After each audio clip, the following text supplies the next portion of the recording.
Sì, abbiamo grandi aspettative, abbiamo 16-17 atleti in corsa che stanno preparando per raggiungere appunto questo obiettivo.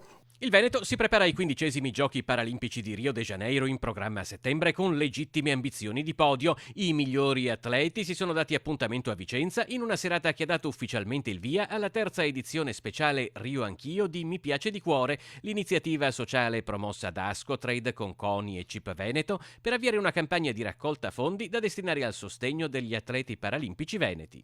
Noi stiamo vicino al mondo paraolimpico perché siamo convinti che fare business oggi sia anche, nel fare business sia anche importante dare una parte del proprio benessere.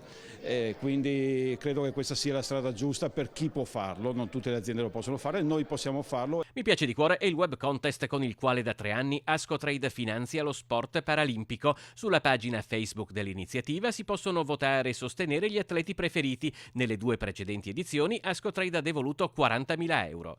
A fare da testimonial all'iniziativa e da conduttrice della serata assieme a Moreno Morello, Bebe Vio, medaglia d'oro all'ultima Coppa del Mondo di scherma paralimpica che annuncia una pattuglia di atleti agguerritissima pronta per Rio de Janeiro. Una volta ho fatto una litigata con un tipo perché no, l'importante è partecipare, ma no, è vincere, andiamo lì e si vince, questo è lo scopo principale.